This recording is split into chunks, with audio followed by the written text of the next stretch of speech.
잘 됩니까? 고맙습니다. 오늘 말씀은 제가 다니엘서 6장 10절에서 16절까지는 말씀 여러분과 함께 생각해 보고 싶습니다. 다니엘이 이 조서에 왕의 도장이 찍힌 것을 알고도 자기 집에 돌아가서는 윗방에 올라가 예루살렘으로 향한 창문을 열고 전에 하던 대로 하루 3번씩 무릎을 꿇고 기도하며 그의 하나님께 감사하였더라. 그 무리들이 모여서 다니엘이 자기 하나님 앞에 기도하며 간구하는 것을 발견하고 이에 그들이 나아가서 왕의 금령에 관하여 왕께 아뢰되 왕이여, 왕이 이미 금령에 왕의 도장을 찍어서 이제부터 30일 동안에는 누구든지 왕 외에 어떤 신에게나 사람에게 구하며 굴에 던져넣기로 하지 아니하였나이까 하니 왕이 대답하여 이르되 이 일이 확실하니 메대와 바사에 고치지 못하는 규례니라 하는지라. 그들이 왕 앞에서 말하여 이르되 왕이여, 사로잡혀온 유다 자손 중에 다니엘이 왕과 왕의 도장이 찍힌 금령을 존중하지 아니하고 하루 3번씩 기도하나이다 하니 왕이 이 말을 듣고 그로 말미암아 심히 근심하여 다니엘을 구원하려고 마음을 쓰며 그를 건져내려고 힘을 다하다가 해가 질 때에 이르렀더라.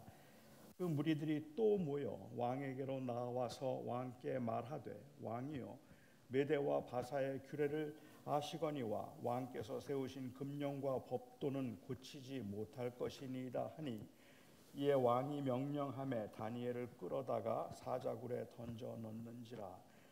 왕이 다니엘에게 이르되 네가 항상 섬기는 너의 하나님이 너를 구원하시리라 하니라. 습관이 좋은 것인가요? 아니면 나쁜 것인가요? 좋은 습관은 좋은 것이고 나쁜 습관은 나쁜 것이다 라고 말씀하실지 모르겠어요. 아니 어쩌면 여기 계신 분들 중에는 습관 자체에 대해서 좀 부정적인 그러한 입장을 가지고 있는 분도 계실 것 같습니다. 매일 아침에 같은 시간에 일어나서 같은 운동을 하고 30분 기도하고 30분 말씀을 읽고 하루를 시작한다면 그것을 오랫동안 지속한 사람을 보고 아주 좋은 습관을 가지고 있다고 그런 모습을 존중하거나 동경하는 사람도 있을 것이고 존중하기는 하지만 왠지 답답함을 느끼는 사람도 있을 것입니다. 사실 사람들은 무언가를 꾸준히 하기를 원하지만 그럼에도 불구하고 이 꾸준함에서 보이는 형식 자체에 때로는 답답함을 느끼기도 합니다. 그래서 똑같은 행동임에도 불구하고 그것을 훈련이라고 부르는 것과 습관이라고 부르는 것의 차이를 보면 훈련이라고 부르면 왠지 조금 긍정적인 이미지가 있죠. 그리고 습관이라고 부르면 조금 부정적인 이미지를 가지고 있는 것 같기도 합니다.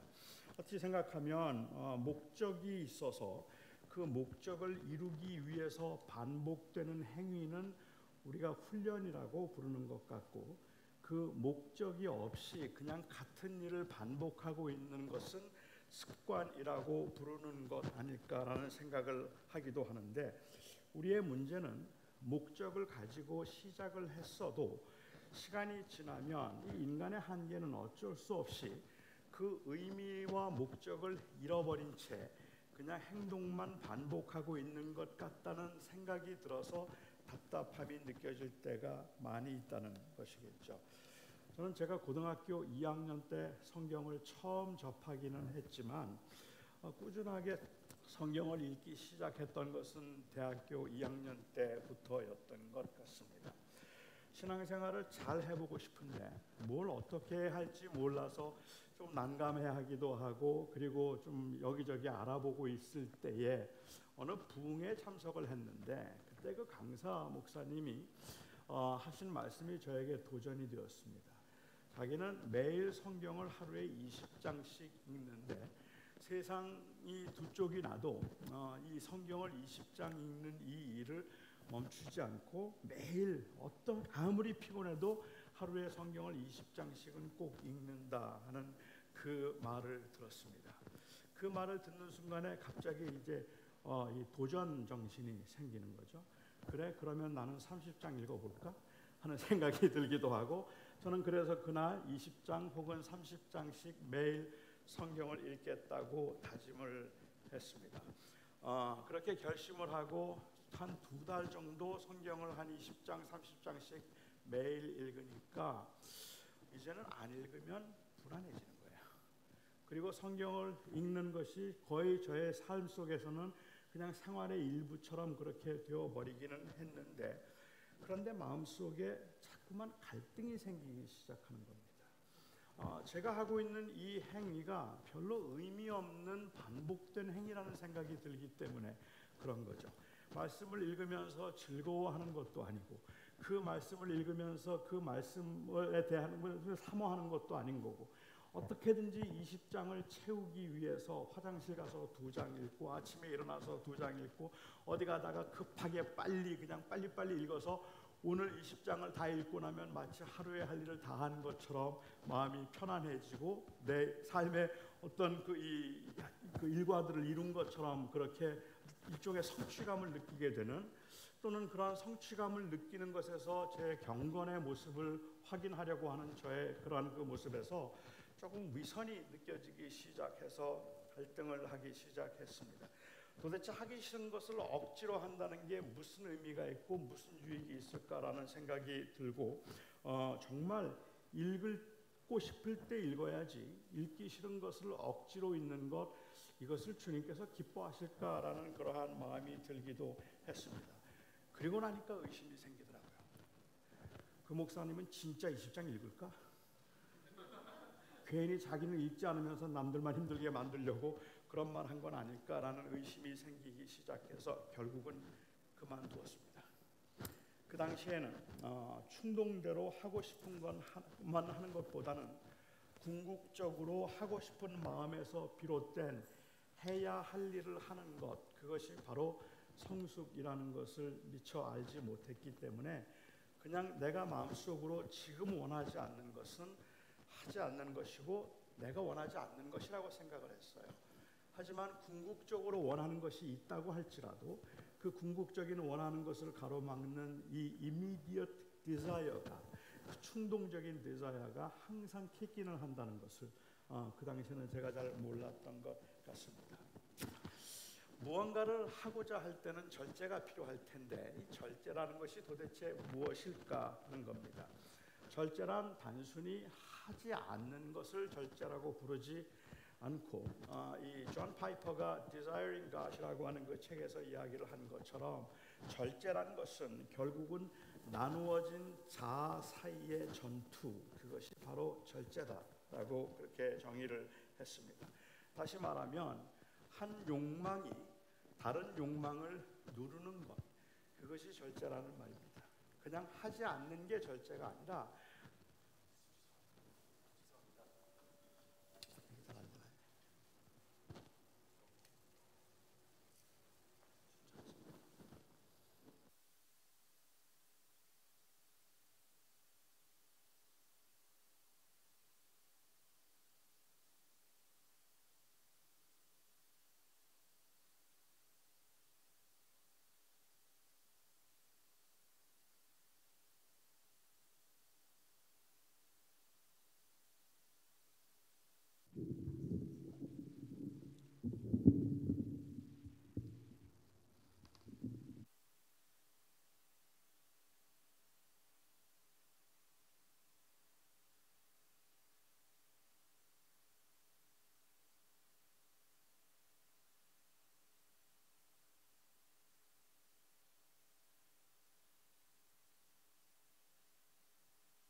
이 시간은 이제 설교 시간에서 빼주시는 거죠.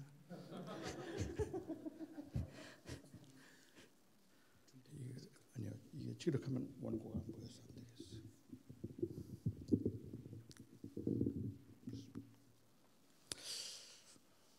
이제 해도 되나요? 습관이란 좋은 것일까요? 습관에는 좋은 습관도 있고 나쁜 습관도 있어서 뭐 이렇게 시작하면 또 안 되겠죠. 존 파이퍼 얘기부터 다시 시작을 하도록 하죠. 존 파이퍼가 Desiring God이라는 책에서 절제를 정의하면서 절제는 그 한 욕망이 다른 욕망을 누르는 것이다라고 했습니다. 그러니까 절제라는 것은 단순히 하지 않는 것이 아니라 어떤 욕망이 있어서 좀 더 다시 구체적으로 얘기하자면 더 큰 욕망이 있어서 그 더 큰 욕망이 작은 욕망을 누를 수 있는 것이라고 하는 거죠. 담배를 피우고 싶지만 건강을 위해서 담배를 끊어야겠다는 의지가 생기면 그 피우고 싶은 담배에 대한 열망을 누르는 것, 그것이 바로 절제가 된다는 말이죠. 본인의 의지와 상관이 없이 강요되어서 무엇을 못하게 되는 것은 절제가 아니라는 말입니다. 그것은 우리가 절제라고 부르지 않고 억압이라고 부릅니다. 저는 30년째 자기 전에 다이어트 콜라를 한 캔 마시고 그리고 과자를 한 봉지 먹고 잡니다. 그것은 30년 동안 계속한 일인데 제 아내가 저에게 늘 하는 말이 절제하라는 거예요. 저보고 절제하라고 하면서 과자를 감추어 놓습니다. 그러면 저는 씩씩거리면서 그 과자를 찾아다니다가 찾다 못 찾으면 제 손녀들의 과자를 그냥 먹고 잡니다. 밤에 과자가 먹고 싶은데 아내가 절제하라고 하고 저에게는 이 절제해야 될 만한 다른 욕망이 없을 때 우리는 그것을 절제라고 부르지 않고 억압이라고 부릅니다. 그것은 억압입니다. 제 아내가 저를 억압하고 있는 것이죠. 하지만 저에게 건강에 대한 욕망이 있고 그리고 살을 빼야겠다는 욕망이 생기면 그러면은 그 욕망 때문에 먹고 싶은 과자를 먹지 않는 것은 절제입니다. 저 안에 또 다른 하나의 디자이어가 있을 때 가능한 거죠. 어린 아이들의 경우는 우리 자녀들을 보면 사실은 공부에 대한 열망이 없는데 부모가 자꾸만 그 아이에게 공부를 하라고 다른 것을 못하게, 게임을 못하게 만드는 것은 아이들이 생각하기에는 절제하는 것이 아니라 그것은 억압하는 것입니다. 왜냐하면 그 안에 디자이어가 확인되지 않았기 때문에 그런 거겠죠. 그러니까 결국 절제라는 것은 또 다른 하나의 더 큰 욕망이 이 다른 충동적인 욕망을 눌러서 하지 못하게 만드는 것이라고 볼 수 있을 것 같아요. 매일 새벽 기도회를 가야 하는 이 목사의 행위, 절제일까 구속일까? 오늘 여러분들이 이 새벽 기도회에 나온 것은 과연 절제의 행위일까? 아니면 억압의 행위였을까? 30년을 한 번도 빠지지 않고 예배에 출석한 사람이 있었습니다. 한 번도 주일을 빠진 적이 없어요. 어떻게 그렇게 성실하고 어떻게 그렇게 신실할 수가 있었는가라고 물었더니 그분이 이렇게 대답해요. 오라는 데도 없고 갈 곳도 별로 없고 안 나오면 마음이 불편해서 그냥 다니기 시작한 게 벌써 30년입니다. 우리는 이것을 절제 혹은 성실함이라고 부르지 않고 융통성 없음이라고 그렇게 부릅니다. 중요한 것은 결국 어떤 행위를 반복해서 하고 있는가 하는 것에서 성실함을 찾는 것이 아니라 그 안에 어떤 욕망이 있는가에 의해서 그 성실함을 찾을 수 있을 거라고 볼 수 있을 것 같아요. 우리는 진짜로 우리가 원하는 것이 무엇인지 알지 못할 때 방황하게 됩니다. 신학교에 와서도 나름대로는 처음 올 때는 목적을 가지고 왔는데 반복되는 그 학업의 행위에서 오는 그 불편함이나 아니면 그 스트레스로 인하여서 사람들이 내가 무엇 때문에 이곳에 와 있는지 방향을 잃어버릴 때가 있습니다. 그 목적을 잃어버리게 되면 그러면 신학교 있는 내내 상당한 방황이 시작된다고 볼 수도 있을 것 같아요. 오늘 본문을 통해서 저는 이 궁극적인 원함과 습관의 관계를 한번 생각해 보고 싶습니다. 다니엘은 굉장히 유능한 사람이었습니다. 그가 오늘 본문의 사건이 있을 때는 아마도 제가 짐작할 때는 80은 좋게 넘었겠다 싶은 노구의 몸입니다. 그러니까 사자굴 속에 들어가 있는 어린 소년의 그림은 제가 볼 때는 맞는 그림이 아닌 것 같아요. 다니엘의 경우는 바벨론의 포로로 초창기에 끌려와서 70년 바벨론 포로 생활을 마치고 그리고 메데 바사 정권 때 이 일이 일어난 것이니까 70년 외국 생활을 이미 좋게 끝내고 난 후라고 봐야 할 겁니다. 몇 살 때 그가 바벨론에 끌려갔는지는 몰라도 적어도 이 다리오가 왕이 되었을 때쯤이면 다니엘은 80은 좋게 넘었다 싶은 노구의 몸으로 사자의 굴 속에 들어가게 된 것이죠. 나이도 많았고 그리고 그 전 정권이었던 바벨론에 충성했던 사람이었음에도 불구하고 그는 그 이 메데 왕국에서 인정을 받아서 3명의 유력한 지도자 중에 한 사람으로 부상하게 되었습니다. 다리오는 다니엘을 특별히 총애해서 그를 최고의 자리에 앉히려고 했고 그것을 알았던 당시 사람들의 시기와 모함을 받기 시작했습니다. 다니엘에게서 어떤 흠도 찾을 수 없었던 이 사람들은 재정적인 흠이나 아니면 성적인 흠이나 혹은 어떤 다른 사람들의 눈에 거슬리는 행동을 찾을 수 없었던 이 사람들은 마침내 아담과 하와를 넘어뜨렸던 원죄로 다리오를 유혹하기 시작했습니다. 권력을 가지고 있는 사람들에게는 제일 잘 통하는 유혹입니다. 당신이 최고입니다 말입니다. 모든 사람들이 다 당신을 중심으로 존재하고 있고 모든 사람이 당신을 위해서 존재합니다라는 이 말이겠죠. 높은 자리에 오르게 되면 이 사람들이 비합리적이 되고 비상식적이 되는 이유도 바로 이 원죄 때문이라고 저는 생각하고 많은 사람들이 사실은 그래서 권력을 가지면 그러면 변하게 되어 있습니다. 다리오가 사실은 꽤 괜찮은 사람입니다. 우유부단한 지도자도 아니었고 벨사살처럼 향락을 즐기는 사람도 아니었고 느부갓네살처럼 그렇게 잔인한 왕도 아니었습니다. 그는 골고루 인재를 등용해서 나라를 세우는데 주력했던 사람이고 자기의 어떤 안녕이나 아니면은 자기의 쾌락을 따라서 살기보다는 나라를 튼튼하게 세우기 위해서 더 많이 애를 썼던 제법 성실하고 그리고 괜찮은 사람이었다고 생각합니다. 하지만 그는 결국은 자기가 인생의 주인이라고 하는 그 틀을 벗어날 수는 없었습니다. 생각해보면 말도 안 되는 아첨의 말임에도 불구하고 신하들의 말을 받아들여서 적어도 30일 동안 30일 정도라면 괜찮다고 생각했는지 모르겠어요.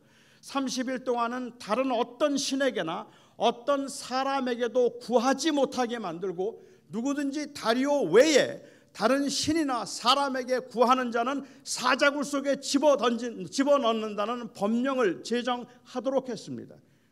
누가 이런 말도 안 되는 법령에 사인을 할 수가 있겠어요? 그것은 바로 자기가 최고라고 생각하는 그 자리에서 아첨의 말에 넘어갈 수밖에 없었기 때문에 그렇죠. 우스운 이야기이긴 했지만 결국은 인생의 주인은 자기가 되고 모든 우주는 자기를 중심으로 돌아간다고 생각하는 그 원죄의 근본된 그러니 그 이유 때문에 발생한 일이라고 볼 수 있을 것 같습니다.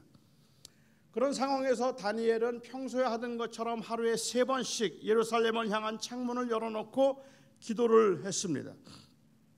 여러분은 이 다니엘의 행동을 어떻게 생각하십니까? 정말로 죽음도 두려워하지 않고 기도했던 대단한 사람이라고 생각하십니까?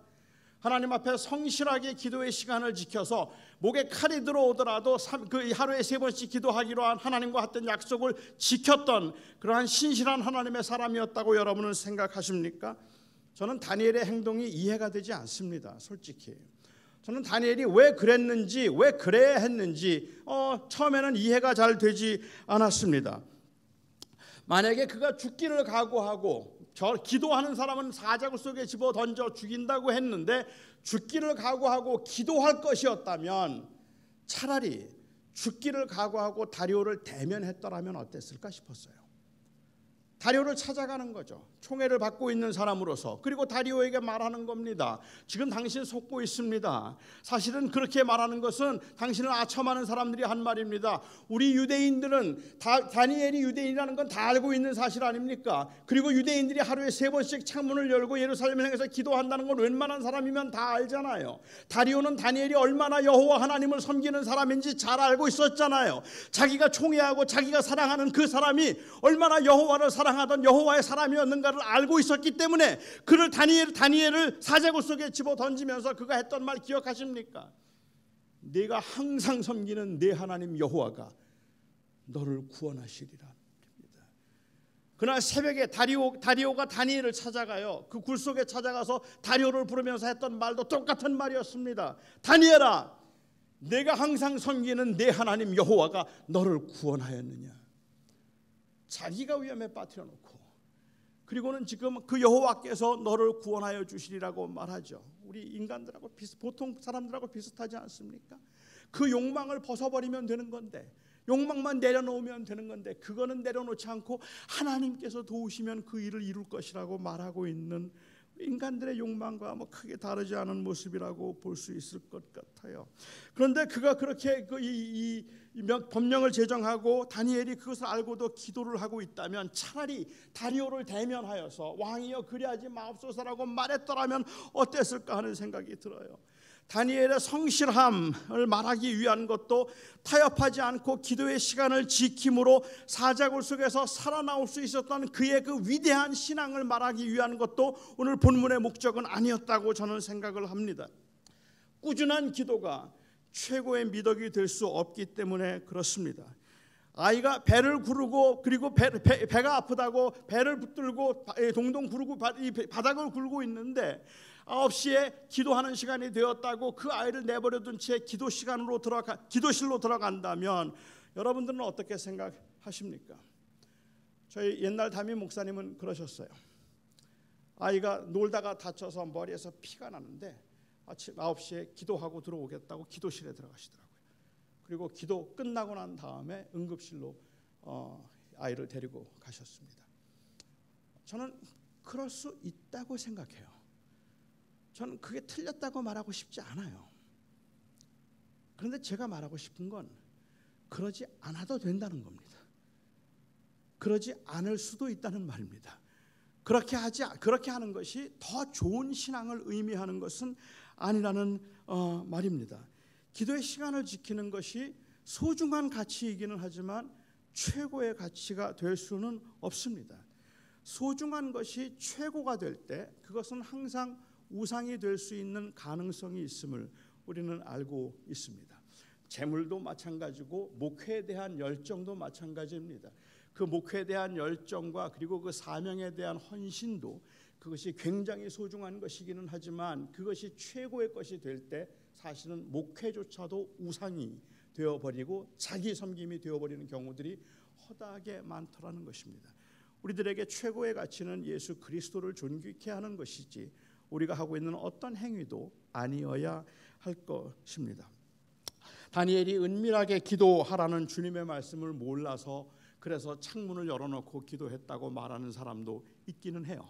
그래서 차라리 기도할 때 정말 30일 동안 기도할 것이었다면 문 닫아놓고 골방에 들어가서 했더라면 아무도 몰랐을 텐데 왜 창문을 열어놓고 기도했을까라고 말하기도 합니다. 하지만 이런 논쟁이 별로 제가 볼 때는 의미가 없다고 생각하는 건 기도의 행위나 아니면 습관적인 기도의 시간을 지켜야 하는가 하는 것이 본문의 핵심은 아니기 때문에 그렇습니다. 다니엘의 기도는 다리오의 법령과 대조되어야 할 것입니다.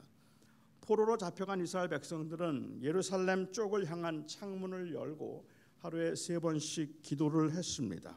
이건 의무도 아니었고 율법도 아니었습니다. 그냥 자발적인 마음에서부터 비롯된 그러한 간절한 마음의 표현이었고 다시 예루살렘으로 돌아가고 하나님의 나라가 회복되는 것을 보고 싶다는 그들의 간절한 열망의 표현이 그들로 하여금 금식하게 만들었고 그들로 하여금 하루에 3번씩 기도하게 만들었습니다. 그러니까 다니엘이 그 당시에 창문을 열어놓고 했음직한 기도는 이스라엘의 회복과 그리고 그의 조상들이 범죄함으로 하나님 앞에 이렇게 징계를 받았지만 하나님께서 우리들의 죄를 용서하시고 우리를 다시 돌이켜 예루살렘으로 돌아가게 해달라는 하나님의 그 주권이 회복되게 해달라는 다니엘서 9장에 나오는 기도가 아마도 다니엘이 항상 했던 기도였을 것이라고 보는 게 맞을 것 같아요. 그런데 오늘 6장 10절에서 재미있게도 다니엘이 감사의 기도를 했다라고 그렇게 말하고 있습니다. 이 기도는 조금 다른 기도였다고 저는 생각을 했습니다. 그것이 감사의 기도입니다. 여기서 말하는 감사라는 것은 결국은 저항적인 감사를 의미합니다. 지금 이 자리에서 최고의 자리에서 이 자리를 보존하게 만들고 내가 바벨 포로로 잡혀와 있긴 하지만 그럼에도 불구하고 권력을 가지고 다른 사람들에게 인정을 받으며 살 수 있게 만들어준 것이 다리오가 아니라 여호와 하나님이라는 고백일 겁니다. 그러니까는 다리오가 나를 섬기라고 말하는 그 무시무시한 법령 앞에서 나는 다리오에게 감사하지 아니하고 다리오를 섬기지 아니하고 여호와 하나님을 섬기겠다고 하는 그 표현이 바로 이 감사라는 말로 표현되었을 것이라고 짐작을 한다는 말이죠. 우리는 일반적으로 감사를 이야기할 때도 사실 이 감사가 그렇게 저항적이지 않다는 사실이 저를 좀 안타깝게 만듭니다. 하나님께서 나를 형통하게 하셔서 나로 하여금 좋은 성적을 얻게 하시고 하나님께서 나의 기도를 들어주셔서 나로 하여금 좋은 교회에 갈 수 있게 해주시고 그래서 그곳에서 성공적인 목회를 할 수 있게 해주시고 내가 목회를 하는 동안에 하나님께서 교회를 부흥시켜 주셔서 이 교회가 정말로 최고의 교회 그리고 수많은 사람들이 모여들어서 이 혜택을 누릴 수 있는 그러한 교회를 만들어 주셨음을 감사합니다. 하나님께서 팬데믹 기간 동안에 많은 사람들이 어려워하고 힘들었지만 그럼에도 불구하고 하나님께서 지켜주시고 보호해 주셔서 저의 사업이 크게 어려움을 당하지 않게 해주셔서 감사합니다. 하나님 정말로 재정적으로 힘들고 어려워서 많은 교회들이 재정적으로 어렵다고 말하고 있는데 팬데믹 기간 동안에 우리 교회는 헌금이 떨어지지 않게 해주시고 교인들이 오히려 더 열심히 기도하게 해주셔서 감사합니다. 저는 이 기도 정당하다고 생각해요. 그렇게 기도할 수 있다고 생각해요. 하지만 그 기도 감사의 조건이 단순히 그렇게 별일 없이 잘 지날 수 있기 때문이었다고 한다면 그렇다면 그렇지 못한 사람들은 어떻게 해야 되느냐는 말입니다. 그렇지 못한 사람들이 감사의 조건을 어디에서 찾아야 되느냐는 말입니다. 그렇지 못한 사람들이 감사의 조건을 찾을 수 있는 곳은 결국은 그렇지 않음에도 불구하고라는 그 남아있는 작은 것 하나 때문이어야 되겠느냐는 말이에요. 하나님 내 오른팔이 끊어지고 내 왼팔이 끊어지고 내 오른다리가 끊어져 나갔지만 그래도 내 왼다리가 남아있으니 하나님 감사합니다. 그러면 되는 겁니까? 사실은 너무도 많은 사람들이 그 잃어버린 것에 대한 상실감이 너무 커서 남아있는 것으로 인하여서 만족하고 기뻐하기가 지극히 어려운 상황에서 그 남아있는 것으로 인하여서 감사하려는 그 모습이 아름다워 보이기는 하지만 경우에 따라서는 굉장히 억지스러워 보이기도 하고 수많은 사람들에게 사실은 그것은 엄청난 스트레스가 되기도 하더라는 말입니다. 아니요. 우리가 감사하는 것은 형통함이 아닙니다. 소위 말하는 그 풍요로움이 아닙니다. 우리가 감사하는 것은 감사하는 이유는 사실은 조금 더 저항적인 것이에요. 그런데 오늘날 한국 교회의 감사의 조건들은 제가 보기엔 너무 수능적이에요. 세상적인 기준에 의해서 세상의 가치관에 의해서 그냥 좋은 것들을 감사하고 있는 것처럼 보인다는 말입니다. 가난에도 감사하고 부함에도 감사하고 그리고 약함에도 감사하고 강함에도 감사할 수 있다면 그 감사하는 것은 약함 때문도 아니고 강함 때문도 아닙니다. 사도 바울이 빌립보서 4장에서 했던 말씀 기억하시죠? 내가 빈곤에 처할 줄도 알고 내가 가난에 처할 줄도 알고 풍부함에 처할 줄도 알고 모든 배부름과 배고픔의 일체의 비결을 배웠노니 내가 자족하는 법을 배웠다라고 했습니다. 그런데 바울이 자족하는 법을 배웠다고 하는 이 말의 의미는 지금 상태에 대한 만족이 아닙니다. 여러분 현재 상태 만족하십니까? 정말 만족하세요? 여러분 성적 그만하면 되겠어요? 큰일 나죠? 아쉽죠? 만족할 수가 없을 겁니다. 내가 조금만 더 공부를 잘했더라면 좋겠다는 생각이 들죠. 유학 오신 분들 지금 여러분들의 영어에 만족하십니까? 그럴 수 없을걸요? 하지만 어떡합니까? 내가 자족하는 법을 배웠노니 나는 지금 내 이 영어에 만족하노라. 그래서 아무 노력도 하지 않는다면 그것이 자족하는 모습이겠습니까? 자족한다는 것은 상태에 만족하고 있다는 것이 아니라 하나님의 주권에 만족한다는 말입니다. 하나님께서 나를 어디로 인도하시든지 하나님의 손안에 있다면, 그리고 하나님께서 나를 그렇게 이끌어가고 계시다면 나는 그 하나님의 주권에 만족하겠다는 그 고백을 바울이 했던 것이라서, 가난에 처하든 아니면 이 부함에 처하든 배고픔에 처하든 배부름에 처하든 여호와 하나님께서 나의 하나님이 되셔서 나의 걸음과 길을 인도하고 계시다면 나는 그것으로 인하여서 만족한다. 그 고백을 하고 있는 것이지, 가난해서 좋다는 말도 아니고 배불러서 좋다는 말도 아닙니다. 지금 다니엘의 그 이 기도는, 감사의 기도는 그런 의미에서 저는 저항적이었다고 생각합니다. 다리오가 아닙니다. 이 상황에서도 나를 이 자리에 있게 만드시고 그리고 나로 하여금 이런 삶을 살게 만드시는 것은, 그것은 다리오가 아니라 바로 여호와입니다라는 그 고백을 하고 있다고 생각합니다. 여호와가 그의 하나님이라는 고백의 기도입니다. 지금 다니엘 앞에 놓여 있는 문제는 내가 이 하던 기도의 시간을 지켜서 계속해서 기도할 것인가 말 것인가 하는 기도의 문제가 아니라 저는 목숨을 건 고백의 문제라고 생각을 했습니다. 지금 다니엘의 기도의 시간을 지킬 것인가 아닌가의 문제가 아니라 누가 그의 생명을 붙들고 있고 누가 그 인생의 주인인가에 관한 문제라는 말입니다. 사실은 다리오가 내린 법령 때문에 다니엘은 오히려 기도하지 않을 수 없었습니다. 이건 누가 보는가 보지 않는가의 문제가 아닙니다. 내가 기도하는 모습을 들킬 수 있을까, 들키지 않을까, 안 들키면서 하면 되지 않을까, 아니면 기도의 시간을 좀 바꾼다고 해서 하나님께서 그 기도를 안 들어주시는 거 아닙니까? 이런 질문들이 별로 의미가 없다고 저는 생각해요. 오히려 다리오뿐만 아니라 모든 사람들이 다니엘이 여호와를 섬기고 있는가 하는 것을 알고 있었기 때문에 사실은 그와 같은 그 위기의 상황에서 다니엘이 기도하고 있는가 아닌가를 주목해 보았다는 말입니다. 다니엘이 정말로 이런데도 기도할까? 자기의 목숨을 걸고 자기의 목숨이 다리오의 그 손앞에 놓여 있는데 그런데도 여호와 하나님 앞에 기도할까? 아니면 다리오에게 내린 법령처럼 적어도 30일 동안만이라도 여호와 하나님이 아니라 다리오가 나의 신입니다라는 그러한 고백을 할까? 그것을 주목해보고 있는 상황이라는 말입니다. 다니엘은 그걸 알고 있었던 거죠. 그러니까는 다니엘의 입장에서 볼 때는 기도를 하지 않고 30일 동안 그냥 기도하는 모습을 보이지 않는다는 것 자체가 이미 그들이 보기에는 적어도 30일은 다리오를 왕으로 섬긴 것밖에는 아무것도 아니에요. 다리오가 내 왕이 될 수 있습니까? 지금 자기가 왕이라고 말하고 누구든지 나만 섬기라고 말하는데, 아니요, 나는 당신은 나의 신으로 섬길 수가 없습니다. 여호와 하나님만이 나의 하나님입니다. 이 고백을 이제 드러내야 할 때, 이 고백을 말해야 될 그 위기의 상황에서 그는 창문을 여는 겁니다. 그리고 기도를 하는 겁니다. 이것은 내가 얼마나 철저하게 나의 기도의 시간을 지키는가의 문제가 아니에요. 어떤 상황에서도 여호와가 내 하나님이십니다. 이 고백을 하고 싶은 겁니다. 그리고 그 고백을 붙들고 싶었던 것입니다. 이것은 마치 느부갓네살이 만든 금신상에게 절하지 않았던 세 친구가 경험했던 위기의 상황과 똑같은 위기의 상황이었다고 저는 생각합니다. 그게 절하지 않는 자는 용광로 불 속에 집어 던지겠다고 했을 때 뭐 절은 하지만 마음으로는 여호와를 섬기면 되잖아요. 아닙니까? 절을 하는 신용만 하면 되지 않습니까? 그런데 지금 이 상황은 모든 사람들 앞에서 자기가 누구를 믿고 누구를 신으로 섬기고 있는가 하는 것을 고백해야 되는 순간인 겁니다. 그리고 그 고백의 순간에 나는 여호와가 내 하나님입니다를 고백하는 거잖아요.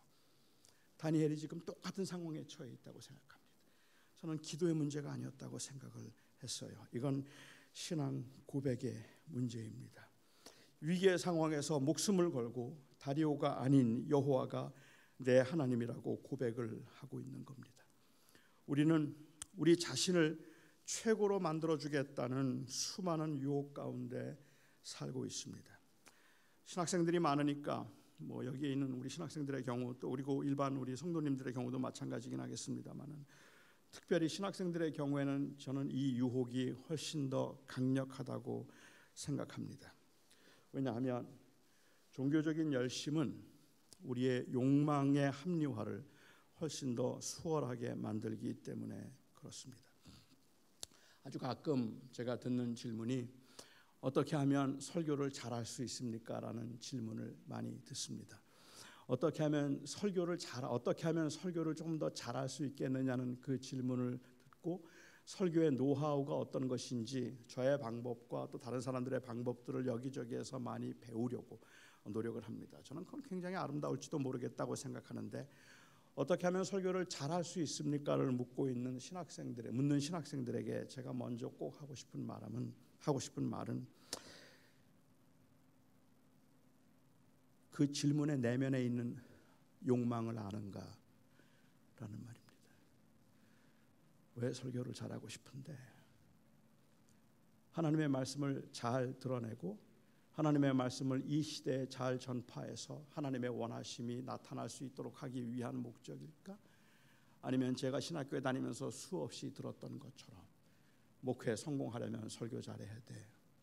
일단은 설교를 잘하는 것이 기본적으로 교회를 세우는 길이야. 그 욕망의 합리화로 설교를 잘하려고 하는가? 내가 정말로 설교를 잘하고자 하는 그러한 열망이, 제가 이렇게 말씀을 드리는 이유는 저의 실패담이기 때문에 그렇습니다.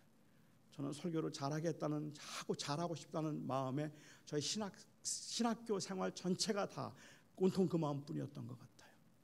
어떻게 하면 설교를 잘할 수 있을까? 어떻게 하면 설교를 잘할 수 있을까? 어떻게 하면 내가 사람들에게 인정받는 설교자가 될 수 있을까? 그리고 그것이 그 내면에 깔려 있는 그 질문에 그 궁극적인 원함의 내면에 깔려 있던 저의 욕망을 제가 미쳐보지 못했기 때문에 그렇습니다. 열심히 기도하는 그 뜨겁고 간절한 기도의 함정을 여러분들은 아십니까? 환난 가운데 건져달라는 기도도 공부 잘하고 부자 되어서 형통하고 평탄한 삶을 살게 해달라는 기도도, 심지어 제가 목회를 잘할 수 있고 목회에 성공할 수 있게 해달라는 그 기도도 하나님 앞에서 믿음으로 살려는 몸부림이 아니라 하나님의 도움으로 자기가 주인이 된 삶을 형통하도록 하기 위한 몸부림이라면 하루에 3번을 기도해도, 시간을 정해놓고 그 기도의 시간을 절대로 타협하지 않는 철저함을 보여도 그것은 불신앙의 행위일 수 있습니다. 그것은 결국은 하나님의 페이버를 얻기 위한 자기의 공적을 쌓는 일밖에는 아무것도 아니기 때문에 그렇습니다. 노구의 몸으로 무릎을 꿇고 예루살렘 쪽으로 향한 창문을 열어서 그 앞에서 감사의 기도를 하고 있는 이 다니엘이 말할 수 없이 고맙고 저에게 감동적인 것은 단순히 그의 성실함, 그의 철저함, 그가 기도의 사람이었다는 데 있지 않습니다. 다리오를 주인이라고 말하면 30일만 눈 딱 감고 여호와 섬기지 않으면 평생이 편안할 것이라는 유혹 앞에서 어떤 상황에서도 여호와가 내 하나님이 아닌 적은 없을 것입니다라고 고백하고 있는 그 믿음의 고백이 저는 고마울 뿐입니다. 그냥 이렇게 철저하게 기도할 수 있구나 하는 것 때문이 아니라 정말로 그 어떤 상황에서도 그 어떤 유혹 앞에서도 여호와가 내 하나님이고 다리오는 나의 하나님이 될 수 없습니다라는 이 고백을 하고 있는 그의 모습이 고맙다는 말입니다. 목회를 하면서 저는 목회를 잘하고 싶었습니다. 하지만 그 잘하고 싶다는 마음이 세속적인 가치관, 세계관을 벗어나지는 못했었습니다. 나를 최고로 만들 수 있다는 유혹 앞에서 타협하고 싶었고 세상의 기준대로 인정받고 싶었습니다. 아니, 사실은 이 세상의 기준대로 인정받는 것이 나쁜 것은 아니라는 그 사실이 합리화를 수월하게 만들어서 두 주인을 겸하여 섬길 수 없다는 주님의 명령을 가볍게 여기게 만들었습니다.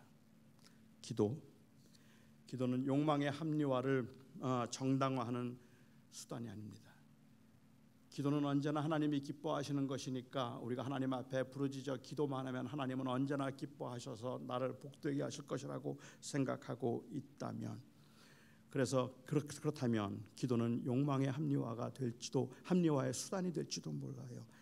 기도는 우리의 욕망을 합리화시키는 수단이 아니라 그렇게 유혹이 많은 세상에서 다리오가 아닌 여호와가 내 하나님입니다라는 고백의 수단입니다. 세상의 강력한 유혹을 알고 그리고 나의 지극히 연약하고 초라한 모습을 안다면 우리가 어떻게 기도하지 않을 수 있겠습니까?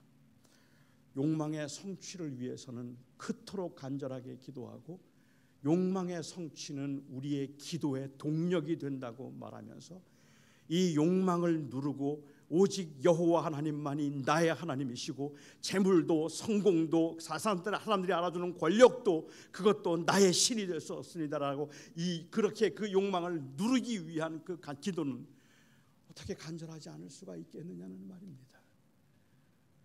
제가 이렇게 이야기를 하면 많은 분들이 그런 말씀하세요. 목사님 그렇게 얘기하면 사람들 기도 안 해요 그래요. 기도하면 이루어 주신다고 해야지 기도해요.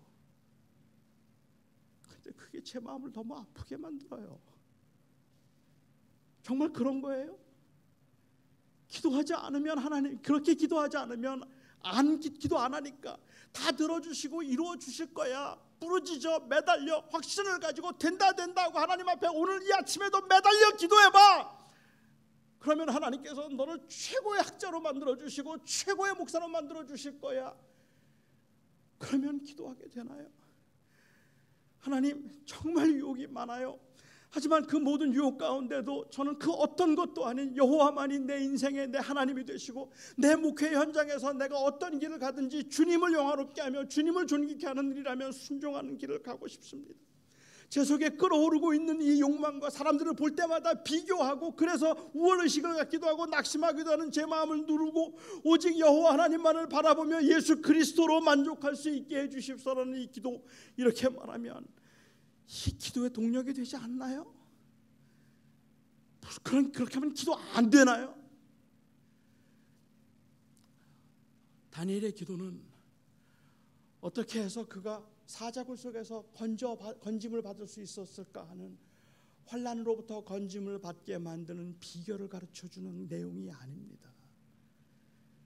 그 무시무시한 세상의 유혹 속에서 여호와 하나님을 온전히 붙들고 그가 내 하나님이라고 고백하고 있는 모습인 겁니다. 기도하겠습니다.